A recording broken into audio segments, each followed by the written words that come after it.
सोलह महीनों जो उपेक्षित धर्मों के मसीहा भारतीय संविधान के निर्माता परम पूज्य बाबा साहेब डॉक्टर भीमराव अम्बेडकर जी के जन्मदिन के पूर्व संध्या पर आज अम्बेडकर की जयंती के अवसर पर बाबा साहेब डॉक्टर सामाजिक परिवर्तन के महानायक, करोड़ों करोड़ों दलितों शोषितों मजदूरों के महानायक महर्षि रामचारी जी को नमन करते हुए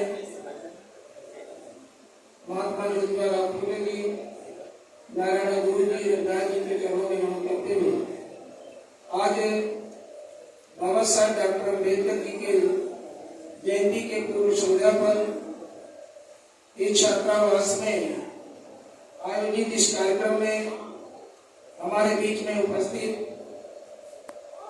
समाजवादी पार्टी के नेता, छात्र संघ के अध्यक्ष रहे भाई जन बहादुर यादव जी, राहुल के स्वर्गीय डुकलिन जी, श्री इंद्रदेव छात्रावास के अध्यक्ष जी, आशुतोष कुमार जी, राम वृक्ष राणा जी, रंगीलाल गौतम जी, शैलेंद्र सागर जी, हिमांशु राव जी, समुद्रिया गौतम जी, महेंद्र गौतम जी, अजय गौतम जी, सुनील कुमार जी, नितिन कुमार जी, सुमंत कुमार जी, अमन कुमार, अरविंद गौर जी, अजय कुमार जी, विजय गौतम जी, सुनील कुमार जी, उमाशंकर जी, ओम प्रकाश जी, सभी कामत जी, बहुत साथी हैं, नाम लेने में बड़ा समय लग जाएगा। सभी लोगों से क्षमा चाहते हैं। यहाँ पर उपस्थित सभी हमारे सम्मानित आए हुए अतिथिगण और इस छात्रावास में रहने वाले सभी संकायों के हमारे नौजवान छात्र छात्र और हमारी आई हुई बहनें, मैं अपनी बात शुरू करने से पहले आप सभी लोगों को बधाई देना चाहता हूँ कि जिस महामानव ने अपनी जिंदगी का एक एक पल लगा करके हमको जिंदगी के हर पहलू में हक अधिकार दिलाने का काम किया, ऐसे महामानव को जो आप लोगों ने याद करके उनकी जयंती मनाने का काम किया, उसके लिए आप सभी लोगों का हृदय से स्वागत वंदन और साथियों, जैसा आप सभी लोगों को मालूम है कि बाबा साहेब डॉक्टर अम्बेडकर का जन्मदिन 14 अप्रैल सन 1891 को हुआ था और जब बाबा साहेब डॉक्टर अम्बेडकर इस दुनिया में पैदा हुए थे तो मेरे साथ उस समय ये जो हमारा बैठा हुआ समाज है, जो सुई से लेकर के हवाई जहाज तक बनाने का काम करता है, खेत से लेकर के खलिहान तक, चाहे गर्मी हो, जाड़ा हो, बरसात हो, चाहे माँ की ठुकती ठंडक हो, काम करके पूरे मुल्क के लोगों को रोटी खिलाने का काम करता था। ऐसे समाज के लोगों को उस समय सामाजिक व्यवस्था के तहत भगवान जिसको कहते हैं, हमारे माँ बाप जिसको कहते हैं, हमें कोई इंसान पैदा किया था, लेकिन साथियों हमें इंसान नहीं बल्कि जानवरों से बेहतर जिंदगी जीने के लिए मजबूर किया। धन्य बाबा साहब डॉक्टर अम्बेडकर। बाबा साहब डॉक्टर अम्बेडकर देशों में पढ़ने गए तो बाबा साहब डॉक्टर अम्बेडकर ने वहाँ की व्यवस्था और यहाँ की सामाजिक व्यवस्था को देखने का काम किया। दूसरे मुल्कों में बाबा साहब डॉक्टर अम्बेडकर ने देखा कि वहाँ एक जात, एक धर्म और एक इंसान के आधार पर सबको सम्मान दिया जाता है, लेकिन हिंदुस्तान में जाति, धर्म, मजहब के नाम पर हमारे साथ अन्याय, हमारा शोषण, हमारी मड़ैया झोपड़ियां फूंकने का काम किया जाता है। बाबा साहब डॉक्टर अम्बेडकर ने सोचा कि क्या ये व्यवस्था किसी भगवान ने बनाया है, किसी देवी देवता ने बनाया है? तो जब बाबा साहब डॉक्टर अम्बेडकर ने पुस्तकों का अध्ययन किया तो बाबा साहब डॉक्टर अम्बेडकर को इस बात का ज्ञान हुआ कि ये व्यवस्था किसी देवी देवता ने नहीं, किसी भगवान ने नहीं, बल्कि कुछ चंद चालाक पिछले लोगों ने इस बड़े समाज पर हुकूमत करने के लिए इसको जातियों, वर्णों और धर्मों में बांट करके इसकी शिक्षा पर रोक लगाने का काम किया और इसके तहत इस समाज को गुलाम और लाचार। बाबा साहब डॉक्टर अम्बेडकर जब 1916 में मेरे साथ जो कोलंबिया यूनिवर्सिटी से जब पढ़ करके आए तो बाबा साहब डॉक्टर अम्बेडकर ने अपने समाज के लोगों के बीच में बॉम्बे में मीटिंग बुला करके इस बात का संकल्प लिया कि आज के बाद हिंदुस्तान की धरती पर जब तक मैं जिंदा रहूंगा, मेरा एक सपना होगा कि समाज को मैं राजा बनाने की लड़ाई लड़ूंगा, चाहे इसके लिए बाबा साहब डॉक्टर अम्बेडकर ने यह संकल्प लिया। लेकिन बाबा साहब डॉक्टर अम्बेडकर विचार जानते थे कि जिस समाज को पढ़ने लिखने का अधिकार नहीं है, जिस समाज को अच्छा कपड़ा पहनने का अधिकार नहीं है, जिस समाज को अच्छे मकान में रहने का अधिकार नहीं है, तो ये समाज इस देश का राजा कैसे बना। तो बाबा साहब डॉक्टर अम्बेडकर ने सबसे पहले हमें मेरे शब्द में शिक्षित होने के लिए प्रेरित किया कि हमारे समाज के लोग आप ऊंचाइयों तक तभी पहुंच सकते हैं जब आप शिक्षित हो। शिक्षित होने के बाद उन्होंने संगठन की कहा कि संगठन एक ताकत बनाने का काम करो। अगर आप बिखरे रहोगे तो मेरे साथ तो आप कोई भी सफलता हासिल नहीं कर सकते। और संगठन जब बन जाएगा तो संगठन के बल पर संघर्ष करने के बाद मेरे साथ में इस देश की सत्ता पर कब्जा करके अपने लोगों का राज करते। आप सभी लोगों को मालूम है कि बाबा साहब डॉक्टर अम्बेडकर मेरे साथ जो अनगिनत कष्टों को सहने का काम किया है। एक समय ऐसा था कि बाबा साहब डॉक्टर अम्बेडकर जब हमारी आपकी लड़ाई लड़ रहे थे तो बाबा साहब डॉक्टर अम्बेडकर ये वृत्तांत कहने के बाद आंखों से आंसू आ जाता है कि बाबा साहब डॉक्टर अम्बेडकर का 6 साल का बेटा था, बीमार हो गया। माता रमाबाई के पास पैसा नहीं था कि उसका इलाज दवा करा सके, और इलाज दवा के अभाव में बेटा मर गया।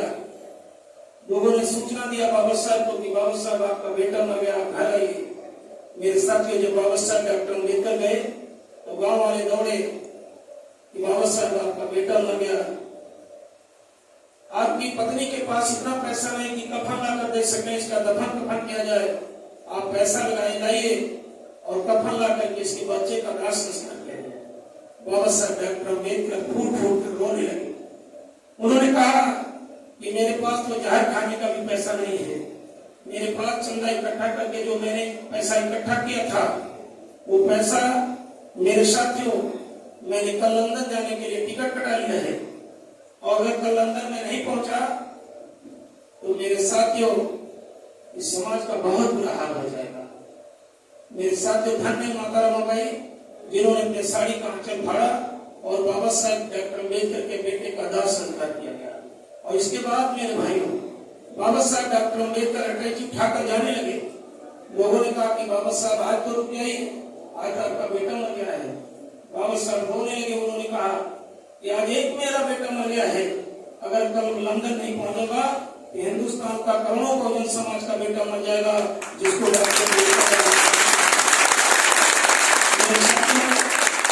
बाबा साहब डॉक्टर अम्बेडकर ने परिस्थितियों में रह करके हमारे हक और सरकार की लड़ाई लड़ने का काम किया। आज सबसे जो विचारणीय विषय, क्योंकि साथियों भी हमारे भाई जंग बहादुर यादव जी ने कहा ये वो नर्सरी है जहां से देश समाज को बचाने की पौध उगती है, तैयार होती है। मेरे साथियों 18 मार्च 1956 को जब बाबा साहब डॉक्टर अम्बेडकर ने समाज के लोगों को सब कुछ दे दिया, हक अधिकार दे दिया, पढ़ने लिखने का अधिकार दिया, आपको राजपाट के लिए एक वोट का अधिकार दे दिया, फिर भी बाबा साहब की बात को जब समाज नहीं समझ रहा था, क्योंकि बाबा साहब कहते थे कि जिस समाज में 10 डॉक्टर, 10 इंजीनियर, 10 वकील पैदा हो जाएंगे वो समाज कभी गुलाम नहीं हो सकता। लेकिन आज क्या हो रहा है? आज समाज में 10 नहीं 10 लाख करोड़ों लोग पढ़े लिखे हैं, 10 करोड़ों लोग डॉक्टर, इंजीनियर, वकील हैं।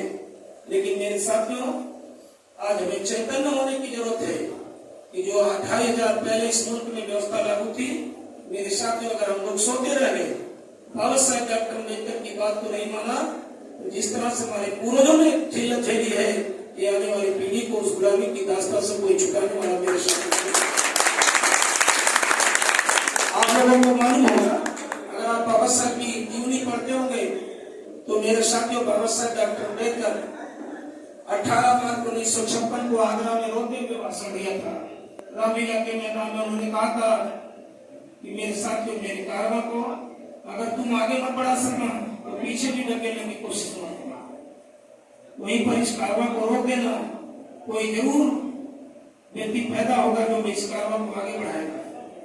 मेरे साथियों, धन्य है मानव काशीराम साहब, जिन्होंने इस हिंदुस्तान की धरती पर जन्म लेने के बाद अगर बाबा साहब डॉक्टर अम्बेडकर के कारवां को ईमानदारी और सच्चाई से बढ़ाया तो बाबा साहब के पति के रूप में मानव काशीराम साहब में कोई दूसरा मेरे साथ नहीं।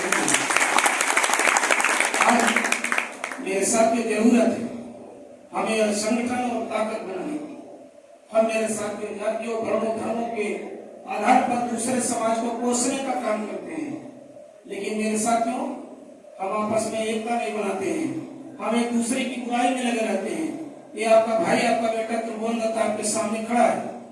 मेरे साथियों, जब मानव काशीराम साहब बाबा साहब डॉक्टर अम्बेडकर के मिशन को लेकर के आए तो मेरे साथियों उस समय भी मैं टीएम डिग्री कॉलेज में बीए कर रहा था, और जब मानव काशीराम साहब ने कहा कि मेरे बहुजन समाज के लोगों आप घरों में सो गए, आने वाली पीढ़ी 2500 साल में 2.5 लाख वर्षों तक गुलाम हो जाएगी, इसलिए आप घरों से निकलो और आप पता करिएगा कि मेरे साथियों हम लोगों ने निकल करके जब समाज को जगाने के लिए जाते थे तो उस समय समाज हमारी बात को सुनने के लिए भी तैयार होता। आज इतने लोग इकट्ठा है, उस समय 4 लोग नहीं आते थे तो हम लोग साहब को बताते थे कि साहब हम लोग की बात को सुनने के लिए कोई आता ही नहीं।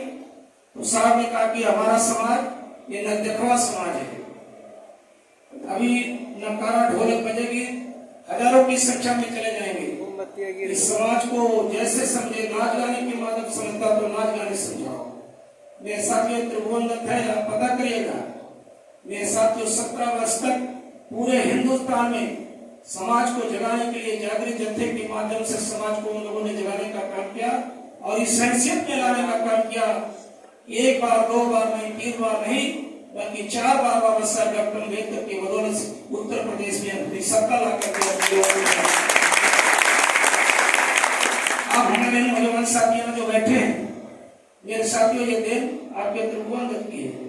आप इतिहास पढ़िएगा कितना संघर्ष झेलना पड़ा है, लेकिन मैंने संकल्प लिया था कि अगर आपके बगल में ये आपका भाई, आपका बेटा त्रिभुवन दत्त बसा है तो हमारे साथ एक फौज भी होनी चाहिए, क्योंकि अपने करीब जब लोग रहेंगे तो कोई सुख दुख पड़ेगा तो मेरे साथियों केवल सहयोग नहीं, अगर जरूरत पड़ेगी तो कुर्बानी देने के लिए समाज तैयार रहेगा।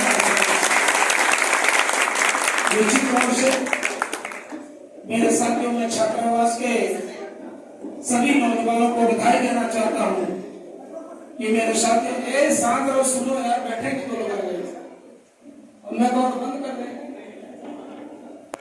निश्चित तौर से एक बार हम लोगों के लिए चैलेंज है कि मेरे साथियों आज बाबा साहब डॉक्टर अम्बेडकर का संविधान खतरे में है, और अगर संविधान खत्म हो गया तो ना त्रिभुवन दत्त रहेंगे ना आप रहेंगे, फिर वही व्यवस्था लागू होगी और हमारे लिए लिख दिया जाएगा स्थिति शूद्रो न धीतम धीर्तम दुखम चैताम गुणम श्रेष्ठम तथैव शूद्रम वर्जित कारणास्तु दुखम।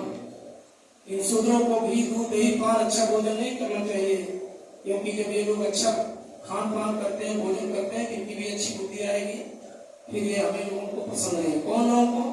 जिन्होंने इस मुल्क में इस बहुजनों को गुलाम लाचार बेबस बनाने की मेरे साथियों कसम खाती है।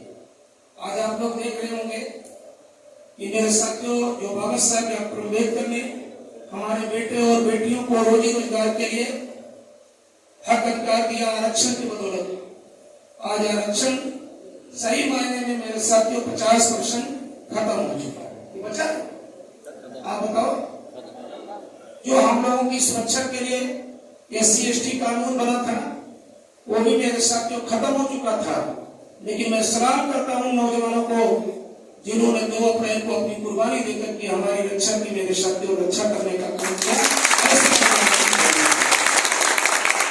आज जरूरत है कि मेरे साथियों हमें खड़े होने, हमें तमाम संगठनों में, तमाम जातियों धर्मों में तमाम संगठन बनाकर अगर हम लोग बटे रहेंगे तो वो तो चाहते हैं जैसे अंग्रेजों ने इस मुल्क में आकर के डिवाइड एंड रूल की पॉलिसी के तहत हिंदुस्तानियों पर 7 समुद्र पार से आकर के हुकूमत करने का काम किया, उसी तरह से मेरे साथियों जो बहुत बड़ा समाज है, इस समाज को गुलाम बनाने के लिए पहले जातियों में बांटा, वर्णों में बांटा, और आज हमारी आपकी जातियां 6,743 जातियां। लेकिन मेरे साथियों, हम जातियों, वर्णों, संगठनों में बटे हुए हैं। हर लोग नारा लगाते कि बाबा साहब में रहे, बाबा साहब का मिशन पूरा हम करेंगे पूरा। लेकिन बाबा साहब डॉक्टर हमारे पढ़े लिखे लोग बैठे हैं। बाबा साहब डॉक्टर अम्बेडकर ने सब कुछ अधिकार देने के बाद मेरे साथ जो कहा था कि पॉलिटिकल पावर इज मास्टर की, राजनीतिक सत्ता वो मास्टर चाबी है जिससे आप हर बंद दरवाजे खोल सकते हैं।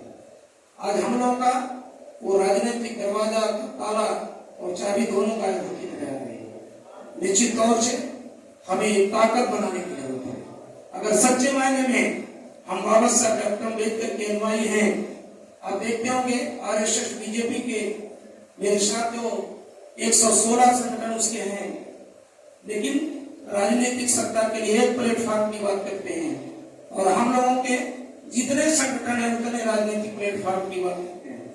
ये बाबा साहब डॉक्टर अम्बेडकर का मिशन मेरे साथ ऐसे आगे नहीं बढ़ सकता है। इसलिए मैं अपील करूंगा, निवेदन करूंगा कि मेरे साथियों, अगर हम अपने आप को अम्बेडकरवादी बनते हैं तो ईमानदारी के साथ, सच्चाई के साथ मेरे साथियों इस देश की विरासत को अपने हाथ में लेने के लिए केवल वोट नोट नहीं, अगर जरूरत पड़े तो कुर्बानी देने के लिए भी तैयार रहना होगा। अगर हम तैयार नहीं रहेंगे तो मेरे साथियों दिन दूर नहीं है। ये आप देख रहे होंगे आज शिक्षा दीक्षा पर नहीं जोर दिया जाता है। अब्राहम लिंकन ने कहा था कि मेरे साथियों, बड़े समाज के ऊपर हुकूमत करने के लिए कोई तीर तलवार तो बंदूक चलाने की जरूरत नहीं है। इनको धर्म रूपी नशा की गोली खिला दो, ये मस्त रहेंगे, अपने आप सब कुछ करेंगे। हम देखते हैं मेरे साथियों, दुख होता है। मैं भी मेरे साथियों जब इस मिशन में जुड़ा तो मुझे गाड़ी नहीं आई थी। मेरे साथियों, हम लोगों के घर अगर उस समाज के लोग कथा करने आते थे जिसके यहाँ तो हम भोजन नहीं लोग करते थे, लेकिन आज हमारे नौजवान है, मैं अपना समझ के इस बात को कह रहा हूँ कि मेरे साथियों, हम बाबा साहब की जयंती मनाते हैं। एक दिन मनाने के बाद मेरे साथियों जब कांवरिया आता है, मुझे बड़ा दुख होता है, आंख से आंसू निकलता है कि आज हमारा दलित भी कांवरिया ढो करके मेरे साथियों नहीं जाता है। आज हो भी जाता है। हमारे घरों में आज बाबा साहब की पूजा होगी, कल दूसरे बाबा की पूजा होगी, कल तीसरे बाबा की पूजा होगी। अगर कई बाबा की पूजा हम करते रहे तो ये बाबा साहब डॉक्टर अम्बेडकर के मिशन के साथ ईमानदारी नहीं बल्कि गद्दारी होगी, दूसरा कोई काम। इसलिए साथियों, मैं आपसे अपील करता हूँ, निवेदन करता हूँ अपने सभी साथियों से। बड़ी खुशी, मैं यहाँ कोई पहली बार नहीं है, कई बार यहाँ आ चुका हूँ। इसके पहले भी हमारे साथियों ने बाबा साहब की जयंती मनाई थी। हमारे तमाम बुद्धिजीवीगण, कर्मचारीगण, अध्यापकगण, तमाम लोग आए थे। मेरा सबसे अनुरोध है कि मेरे साथियों, आप 20 जगह रहिए, लेकिन बाबा साहब डॉक्टर अम्बेडकर का मिशन कैसा पूरा होगा उसके लिए एक टाट पर बैठ करके रणनीति जिस दिन बनाने में हम कामयाब हो जाएंगे, निश्चित तौर से उसी दिन बाबा साहब का मिशन फतेह करके मेरे साथियों सफलता हासिल करने का। आप कल देखेंगे, कल बाबा साहब डॉक्टर अम्बेडकर की जयंती है। तमाम बैनर मेरे साथियों बाबा साहब डॉक्टर अम्बेडकर की प्रतिमा के पास दिखाई, लेकिन जब उनसे आप बात करेंगे तो कोई त्रिभुवन दत्त का समर्थन करेगा, कोई विरोध करेगा, कोई गाली देगा। जो मिशन का एबीसीडी नहीं जानता वो भी मेरे साथियों की कटपुड़ी करने का काम करता है। तो इसलिए मैं आप लोगों से अपना समझ के बात कर रहा हूँ। कोशिश करूंगा कि मेरे साथियों, मानव काशीराम साहब ने कहा था कि मेरे साथियों, अगर 10 व्यक्ति को आप समझाने में कामयाब हो गए तो ये समझ लीजिए आपने बाबा साहब डॉक्टर अम्बेडकर का मिशन एक तरह से पूरा कर दिया। मैं अपील करूंगा आप लोगों से कि मेरे साथियों, दुनिया समझे ना समझे, आप समझ जाओ। आज प्रतिज्ञा करके जाओ बाबा साहब बुद्ध जी के सामने कि कोई मानेगा ना माने, लेकिन बाबा साहब की 22 प्रतिज्ञाएं हम मानेंगे और समाज को एक नई दिशा देगा। मानेंगे भाई? जो लोग मानेंगे ईमानदारी से हाथ उठाइए, फाटी मत उठाइएगा। हम मनाएंगे सब। अगर इतने लोगों ने कसम खा लिया तो मेरा नीचे, तो इसमें कोई दो नहीं कि बाबा साहब का मिशन नहीं पूरा हो। निश्चित तौर से जयंती मनाना, किसी महापुरुष की जयंती मनाना, आप बाबा साहब डॉक्टर अम्बेडकर का इतिहास पढ़िएगा, संघर्ष जीवन पढ़े तो बाबा साहब ने अपने जीवन में कहा था कि मेरे बहुजनों, मेरे मूर्ति के सामने अगरबत्ती धूप मत लगाना, ताकि मेरी लिखी हुई बात को एक बात मान जाना तो मैं समझ लूंगा कि मेरा समाज मेरे साथ बहुत बड़ा। तो इसलिए मेरे साथियों बातें बहुत है। तमाम साथी डॉक्टर गंगाराम जी, इंद्रजीत जी, मास्टर साहब, तमाम लोग बैठे हैं। तो इसलिए मैं आप लोगों ने बुलाया, ये बहुत अच्छी बात है। और इसके लिए मैं कितनी आपकी तारीफ करूं, मैं चाहूंगा कितने आयोजक साथी हैं, एक बार जोरदार ताली बजाकर।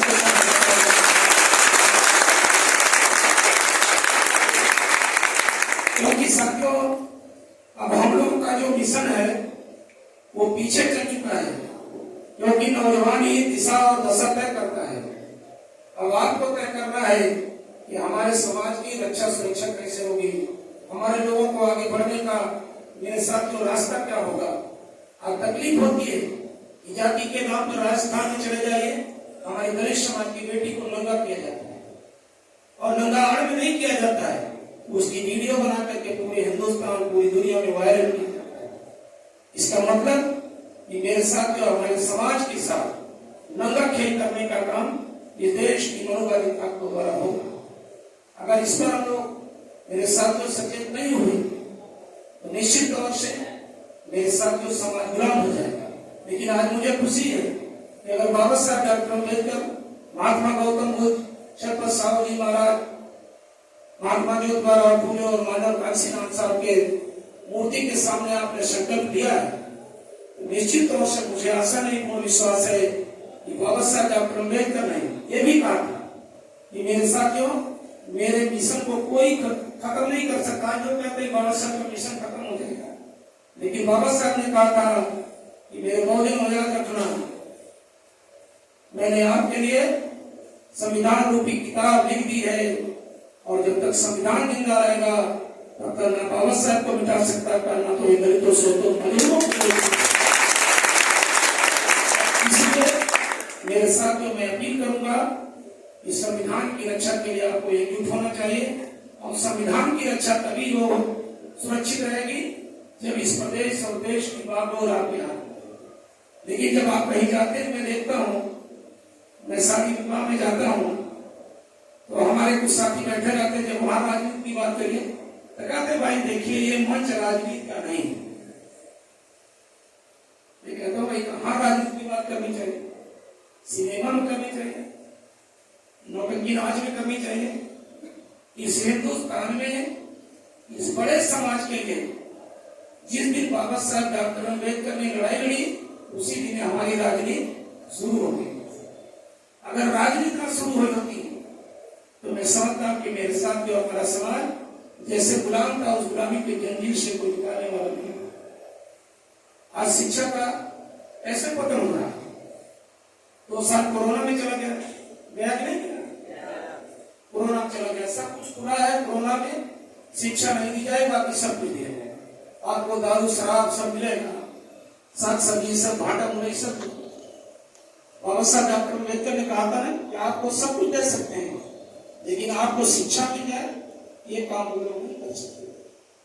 और हम भी, मेरे साथ आजकल मैं देखता हूँ, बुरा न मानिएगा, आप लोग पढ़े लिखे लोग हमारे पास जाते हैं, तमाम लोग समस्या लेकर के, वहां सर समस्या बताते हैं, 2 घंटा बताएंगे। अगर कह दिया जाए कि भैया एक एप्लीकेशन लिख करके लाओ ना जो समस्या है, तो मैं समझता हूँ बीकॉम एम.कॉम करने वाला लड़का 2 घंटे तक एप्लीकेशन लिखेगा। और एक मसीहा हमारा था जो आज के 121 साल पहले पैदा हुए, उन्होंने पूरा संविधान लिख दिया। हिंदुस्तान में कोई माँ ने ऐसा लाल नहीं पैदा किया था जो अंग्रेजों की चुनौती को स्वीकार करके संविधान रचा। अगर रचा किसी ने तो दलित समाज के बेटों वाले। और धन्य कि बराक ओबामा जैसे राष्ट्रपति, दुनिया के सबसे ताकतवर राष्ट्रपति, ने कहा कि मेरे साथियों, अगर बाबा साहब डॉक्टर अम्बेडकर हमारे देश में पैदा हुए होते तो केवल अमेरिका नहीं, इनके विचारों पे चल करके पूरी दुनिया में मैं हुकूमत करता। ऐसे थे हमारे बाबा साहब डॉक्टर अम्बेडकर।